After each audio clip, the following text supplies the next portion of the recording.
Salut à tous, bienvenue dans cette vidéo où on va parler d'espace. Non, pas celle-là, mais plutôt celle-là.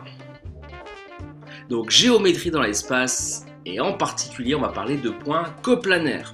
Alors on va considérer un tétraèdre ABCD, on note I le milieu de AB, J le milieu de BC, K le milieu de CD. Et on va déjà vous demander pourquoi on peut choisir le repère A, AB, AC, AD comme repère de l'espace. On va ensuite placer deux points, E et L, définis par des relations vectorielles. Et voilà, DE égale CA et puis AL égale 1/2 de AE. Et on va essayer de prouver, on va même réussir, que les points I, J, K et L sont coplanaires. Alors on va commencer par un petit schéma. On peut donner quelque chose comme ça. On a I le milieu de AB, J le milieu de BC, K le milieu de CD. Et puis donc on a créé point E tel que DE égale CA. Alors je les ai mis en pointillé les segments là, mais en fait ils sont vraiment à l'extérieur, hein. Et puis pour avoir le point L, il faut prendre, pour finir, la moitié du segment EA. C'est écrit ici. Et donc l'idée c'est de montrer que les points I, J, K et L sont coplanaires. Alors vous le savez, hein, 3 points sont forcément coplanaires puisqu'ils génèrent un plan. Mais a priori, le point L, par exemple, il fait aussi partie de ce plan. Donc, on a un truc comme ça. Alors voilà, en 2D, sur une feuille, ça peut donner quelque chose comme ceci. Donc, c'est moyennement satisfaisant. Donc, je vais vous montrer ce que ça donne sur GeoGebra, qui gère la 3D. Donc, c'est vraiment pratique pour arriver à visualiser les choses. Ça ne prouve rien, mais ça aide quand même beaucoup. Donc voilà la représentation. Alors les points sont placés correctement et donc l'idée c'est qu'on peut faire tourner ça pour arriver à mieux voir ce qui se passe. Donc on a les points I, J et K qu'on retrouve ici, le point E ici et puis le point L au milieu du segment AE. Donc on distingue, hein, j'ai tracé le plan j'ai tracé le plan IJK et puis le point L a l'air de passer par lui également. Donc en faisant tourner la figure, on distingue le plan, la tranche, la coupe là que vous voyez, le parallélogramme. Donc ça a l'air de passer par L, en effet. C'est pas une preuve encore une fois, mais ça permet de visualiser les choses. Voilà, là c'est pas mal quand même pour arriver à voir l'appartenance du point L à ce plan IJK. Donc ils ont l'air de faire partie du même plan, ils ont l'air d'être coplanaires. Donc voilà, GeoGebra c'est quand même pas trop mal à ce niveau-là. Ça permet de se faire une bonne idée de ce qui se passe, quoi. Donc on va repasser sur papier puis discuter de comment on peut faire ce genre de choses. Alors il y a plusieurs façons d'aborder le problème, mais là l'énoncé nous oriente, hein. On vous parle d'un repère, donc on va se diriger sur de la géométrie repérée. Ce qui est quand même plus simple que la géométrie vectorielle, juste avec les vecteurs, mais pourtant on y arrive quand même. Et je vous propose de le faire dans une deuxième partie de la vidéo. J'indiquerai le minutage dans les commentaires, plutôt dans la description, donc juste en dessous. Par ici, c'est ça. Et donc, on va commencer par la première question quand même. Première question, pourquoi peut-on dire que A, AB, AC, AD est un repère de l'espace? Et bien tout simplement, qu'est-ce qu'il faut pour générer un repère? Il faut un point et 3 vecteurs, mais 3 vecteurs qui ne sont pas coplanaires. Et là, ces 3 vecteurs, ils génèrent le tétraèdre AB, AC, AD. Donc ils sont évidemment pas du tout dans le même plan. AB et AC le sont, mais le vecteur AD n'est pas dans le même plan que les deux autres. Donc on va écrire que A, AB, AC, AD est un repère de l'espace car les 3 vecteurs ne sont pas coplanaires. Un repère de l'espace parce que les vecteurs ne sont pas coplanaires. Et puis j'ai expliqué quand même pourquoi ils ne sont pas coplanaires, parce que le point D, par exemple, n'appartient pas au plan du bas, là, le plan ABC. Pour quelle raison? Tout simplement parce que la figure, c'est un tétraèdre. Donc on considère qu'il n'est pas aplati et écrasé. Deuxième question, donc, on va parler de ces points coplanaires. Alors, première remarque, comment faire pour montrer que 4 points sont coplanaires? Eh bien, I, J, K et L seront coplanaires si on arrive à créer, en créant 3 vecteurs avec ces 4 points, à les relier par une combinaison linéaire. Donc ça donne ça, I, J, K et L sont coplanaires si et seulement si on arrive à trouver un alpha et un bêta par exemple, tel que IJ, au hasard, hein, égale un certain nombre de fois IK, pourquoi pas, plus un certain nombre de fois IL. On peut se ramener au même point I, hein, partout, mais c'est pas une nécessité. Et puis alpha et bêta, c'est quoi? C'est des réels. Donc dès que vous arrivez à trouver une relation comme ceci, bah, ça veut dire que les vecteurs IJ, IK et IL sont coplanaires et par conséquent que les points IJ, K, L sont eux aussi coplanaires. Donc c'est ça qui va nous guider dans tout l'exercice. Et c'est ce qu'il faut faire à chaque fois. Donc, ben, je vous le disais hein, en préambule, deux façons de faire. Là, ben, on va y aller grâce aux repères justement. La première question induit la deuxième. Donc, on va essayer d'exprimer ces vecteurs-là, IJ, IK et IL, grâce aux coordonnées des points dans le repère nommé ci-dessus. Alors évidemment, le point A, ses coordonnées, c'est 0, 0, 0. Le point B, ses coordonnées, c'est 1, 0, 0, 0. Le point C, 0, 1, 0. Et le point D, 0, 0, 1. Ça, c'est vraiment les vecteurs de base. Donc, il n'y a pas à expliquer pourquoi ce sont ces coordonnées. C'est les vecteurs unitaires. Donc, dans A, on précise quand même le repère. Hein, parce que si vous changez de repère, ben, les coordonnées vont évidemment changer. Donc, je le refixe une fois pour toutes. Dans ce repère-là, j'ai besoin du point I pour commencer. Pourquoi pas? Alors le point I, ses coordonnées, c'est quoi? Eh bien, on les balance pas comme ça, même si elles sont plutôt évidentes. Pour exprimer des coordonnées, vous le savez, il faut partir de l'origine du repère et poser le point I. Et en fait, on s'intéresse au vecteur AI. Alors le vecteur AI, c'est quoi? Eh bien, vu que I, c'est la moitié, c'est le milieu de AB, on a AI qui est égal à 1 demi de AB. Sous-entendu, plus 0 AC, plus 0 AD. Et donc, on a nos trois vecteurs unitaires, ce qui veut dire que le point I, ses coordonnées, c'est 1 demi, 0, 0. Ce qui est plutôt évident, hein, vous en conviendrez. Mais en tout cas, c'est comme ça qu'on fait pour expliquer les choses. Surtout quand ça se complique. Le point J, maintenant. Qu'est-ce qu'on peut dire de AJ? Alors, le vecteur AJ, que peut-on en dire? Eh bien, pour aller à J, comment on fait?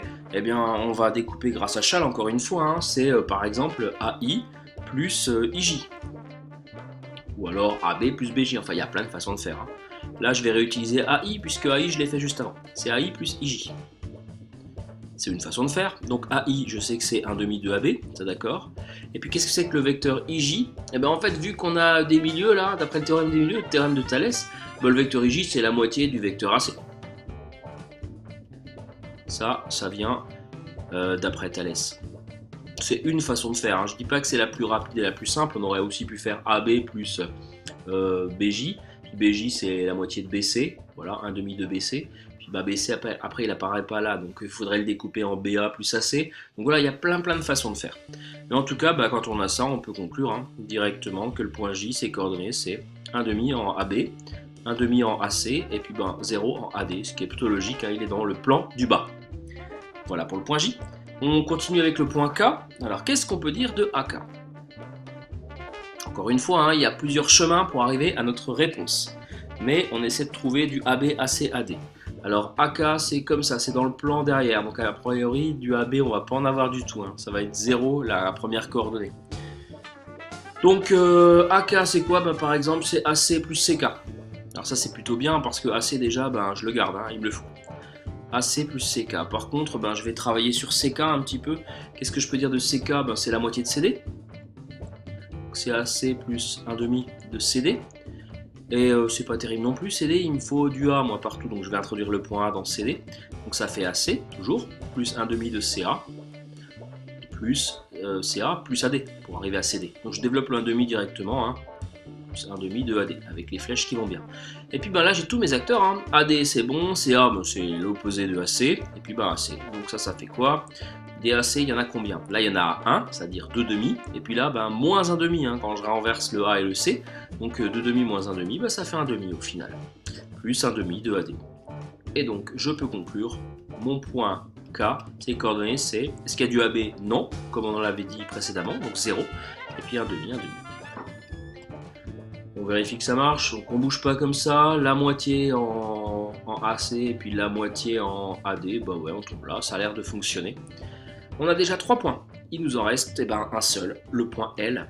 Alors on va faire exactement la même chose, n'hésitez pas à mettre sur pause hein, pour continuer. Qu'est-ce qu'on peut dire de AL? AL, il a été défini comment? Comme 1 demi de AE. Très bien, AE il m'intéresse pas trop, donc il faut que je le découpe. Je vais introduire qui? Je vais introduire peut-être le point D qui est un peu dans le triangle quoi. Ça serait un peu bizarre d'introduire le point C, mais a priori il faut essayer, pourquoi pas. Donc ça fait 1 demi de AC plus CE. Voilà, qu'on va développer bien sûr juste après, on va plus le faire tout de suite. Donc j'ai dit AD, pardon. Alors recommence. C. Il n'y a pas de raison, je vais partir sur quelque chose de plus intuitif. On est dans cette partie-là. Donc 1,5 de AD plus, allez, je développe 1,5 de DE. Donc AD, je le garde. Par contre, DE, pas terrible. Qu'est-ce qu'il me faut? Il me faut du point A, hein, encore une fois, donc je vais l'introduire ici. Donc ça fait 1,5 de AD que je garde le premier. Plus DE, c'est DA plus AE. Plus 1,5 de DA plus AE. C'est si je mets DA plus AE, bon DA pourquoi pas, mais AE je vais retomber sur ce que j'avais, donc c'est pas malin. Par contre DE je sais quelque chose sur lui, hein. DE c'est pareil que CA. Donc au lieu de 1,5 de DE, on va mettre 1,5 de CA. Et puis là, super, on a tout ce qu'il nous faut en fait. Donc ça fait, si je remets les choses dans l'ordre, ça fait 0 AB, pourquoi pas. Et puis DAC, j'en ai moins 1,5 de AC plus 1,5 de AD. Donc mon point L, ses coordonnées, ça va être 0, moins 1,5 et 1,5. C'est bon, j'ai tous mes points, j'ai I, j'ai J, j'ai K, j'ai L. Maintenant, qu'est-ce qu'il faut? Il me faut les coordonnées évidemment des vecteurs. Donc coordonnées du vecteur IJ, coordonnées du vecteur IK et coordonnées du vecteur IL. Et je vais faire ça ici très rapidement. Hein. IJ, donc XJ moins XI, YJ moins YI, et puis ZJ moins ZI. Alors, il ne faut pas se tromper de point, évidemment, c'est là. 1,5 moins 1,5, ça fait 0 en abscisse. 1,5 moins 1, ça fait 1,5 en ordonnée. Et puis en Z, ça fait 0, c'est ça, 0 moins 0. IJ, c'est fait. IK, on procède de la même manière et on trouve moins 1,5, 1,5, 1,5. Et puis le dernier, IL, on trouve moins 1,5, moins 1,5 et 1,5. Voilà pour ces vecteurs. Et là commence notre repérage pour essayer de trouver un lien entre ces nombres-là. Ça peut être plutôt délicat.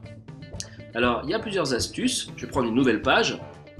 Donc, on a nos 3 vecteurs. Super.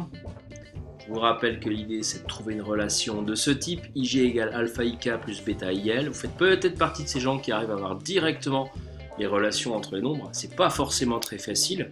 Je vous propose déjà quelque chose. On peut tout multiplier par 2 pour se débarrasser de ces demi un peu partout.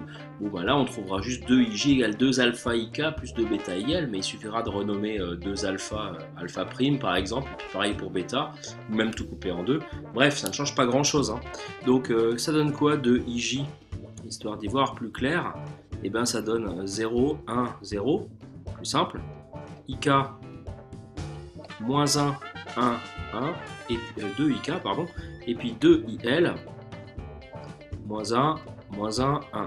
Bon, ça va peut-être mieux, mais pas sûr.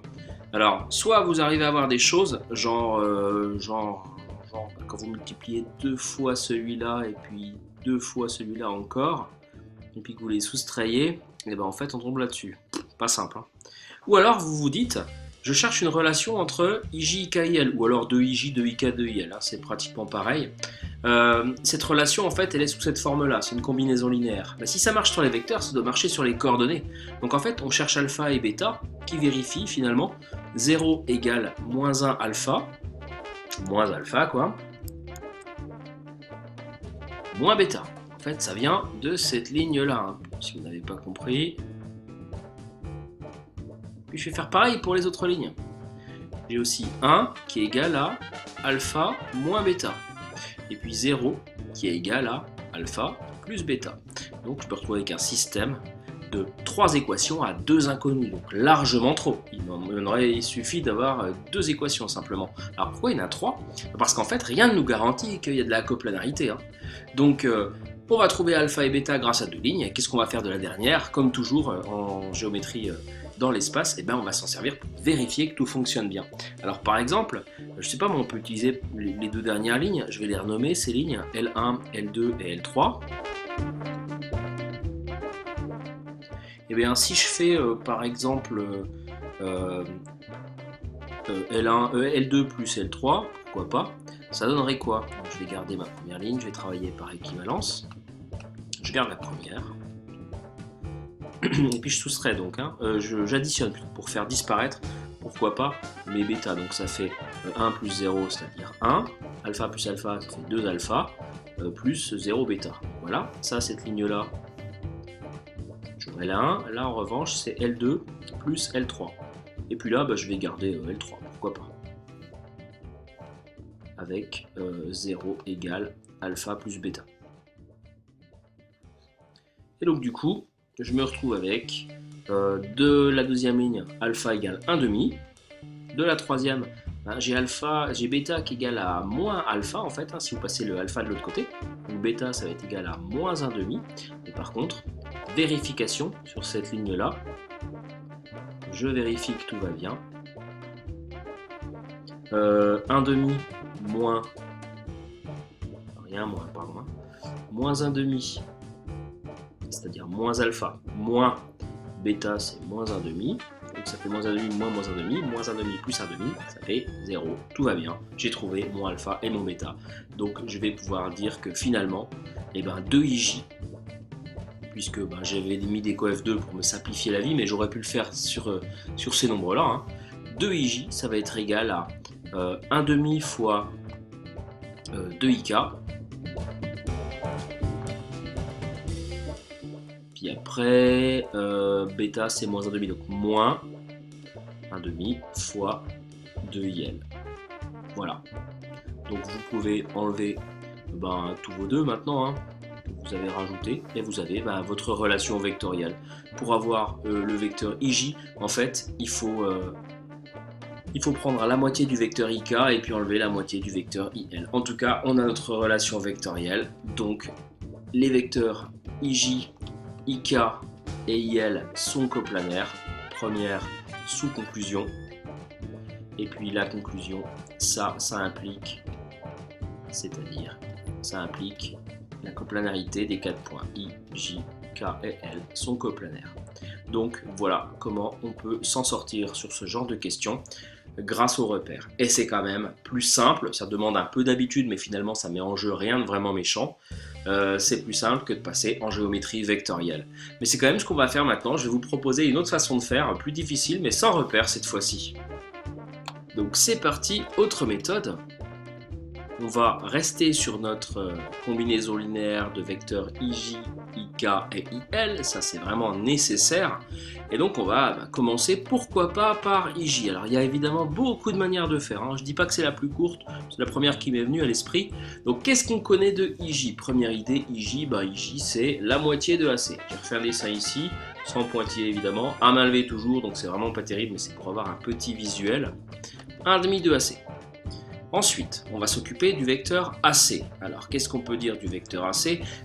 Il faudrait faire apparaître le point E quelque part quand même, parce que on a notre tétraèdre ABCD, d'accord, mais le point E est extérieur. Et pourquoi je parle de E? Parce qu'on va avoir besoin de L à un moment donné. Donc, pourquoi pas, c'est le moment d'introduire le point E. Allons-y. Donc, grâce à Schall, on peut dire que c'est AE plus, alors je pourrais dire EC, mais je vais introduire le point D aussi, puisque le point D, qu'est-ce qui est relié au point D? Le point K aussi. Alors que dans AC, il y avait quoi? On pouvait choper assez rapidement I et J, c'était pas trop loin. Là, faire un double découpage, c'est l'occasion d'avoir à la fois le point E pour choper le point L, et le point D pour avoir le point K. Donc ça donne quoi? 1,5, je vais développer direct, de AE plus 1,5 de ED plus 1,5 de DC. C'est une idée. Ensuite, qu'est-ce que je vais pouvoir faire de ça? Les vecteurs ne me conviennent pas trop, mais en revanche, je sais déjà que AE, 1,5 de AE, 1,5 de AE, c'est AL. Donc, introduisons AL, ça me permet d'obtenir mon point L que je cherchais tout à l'heure quand même. Et puis donc, 1,5 de DC, je parle de la fin, 1,5 de DC, dans ce sens-là, ça donne DK. DK, pourquoi pas, ou alors KC. Alors lequel on choisit? Je vous rappelle qu'on veut du IJK à la fin quand même, donc on va essayer de se rapprocher de I et J. Donc plutôt que de prendre DK, je vais prendre KC directement. KC pour celui-ci. Donc ça c'est fait déjà, puis ça aussi. Et il me reste 1,5 de ED. Alors qu'est-ce que c'est que ED? On en a parlé tout à l'heure, ED c'est AC, donc je vais mettre 1,5 de AC. Pourquoi? Pareil pour me retrouver dans le plan du bas. Donc AL plus 1,5 de AC plus KC. J'ai toujours pas mes lettres. Ah si, j'ai K quand même qui apparaît. Et puis L. Mais en tout cas j'ai pas I. Donc justement, faisons-le apparaître, le point I. AL, je peux dire quoi de AL? Eh ben c'est AI plus IL. AIL, ça me plaît bien. Enfin, qu'est-ce que je peux dire de 1/2 de AC? Eh ben 1/2 de AC, 1/2 de AC, eh ben, c'est exactement IJ, la moitié de AC. C'est le théorème de Thalès, hein, le théorème des milieux, cas particulier. Donc 1/2 de erreur IJ. Et puis, qu'est-ce que je peux dire de mon vecteur? KC, ben, il me faut du point I toujours, hein, donc KI plus IC, pourquoi pas. Je fais un petit bilan de ce que je viens de dire. Donc AL, c'est AI plus IL. Ça, c'est exactement 1/2 de IJ. Puis KC, c'est 1/2, KI plus IC. Alors, pourquoi cette ligne? L'idée, c'était d'introduire le point I. On a besoin du point I. Là, d'accord, c'était des égalités vectorielles venant de là. Et puis là, on a besoin, en fait, du point E. Donc ça, c'est des petites notes perso, hein. On continue. Alors, qu'est-ce qui est bien là-dedans? Je vais souligner ce qui est bien. IL, c'est bien. IJ, c'est bien, même si j'en ai là, que j'en ai là ici, ça ne pose pas de problème. Je les passerai de l'autre côté après. IK, c'est super. C'est KI, c'est presque pareil, hein. Et puis, bah, il me reste à me débarrasser de qui, finalement? Bah, de IC et de AI. Et AI, c'est en bas. IC, c'est en bas aussi. Donc, il y a moyen de trafiquer ça avec du IJ. Donc, on n'est pas loin du résultat. Qu'est-ce que je vais pouvoir dire de AI? Je vais le laisser comme ça pour l'instant. Je vais déjà laisser mes vecteurs qui ne me posent pas de problème. 1/2 de IJ, ça c'est nickel. Je vais tout de suite mettre moins IK, ce sera fait. Et puis donc IC, qu'est-ce que je vais pouvoir en faire? Eh ben IC en fait, c'est celui-là le plus embêtant finalement, il est en travers. Eh ben je pourrais partir sur IB plus BC, mais je vais plutôt partir sur IA plus AC. Pourquoi? Ben, parce que si j'écris que c'est IA plus AC, j'avais un AI au début, que je vais laisser comme ça, et du coup bah, ça c'est plutôt pas mal. AI plus IA, ça s'en va. Donc si je fais un nouveau bilan, IL je garde, IJ je garde, IK je garde, et puis j'ai plus que AC à bricoler. Et AC bah, c'est quoi? Vous le savez, c'est 2 IJ dans ce sens-là, hein. IJ plus IJ. Donc ça donne IL plus 1/2 de IJ moins IK plus 2 IJ. Alors, si je mets tout ça en forme, des IJ, j'en ai ici, j'en ai un, et puis là j'en ai 1/2 de ce côté-là, et 2/2 ici, et 2 pardon ici. Donc, je suis en train de me rendre compte que j'ai peut-être écrit une bêtise ici en amont. 1/2 de AC, j'ai écrit que c'était 1/2 de IJ, mais c'est pas vrai, hein. 1/2 de AC, ça fait IJ tout court. Donc je suis désolé, mais ce 1/2 on l'enlève. Celui-là aussi, et puis celui-là aussi. Voilà, ça doit être à peu près bon. Donc j'ai IJ, IJ, ah bah tiens j'ai le même, donc je vais les enlever carrément. Celui-là il s'en va avec celui-là, ils sont de chaque côté du égal.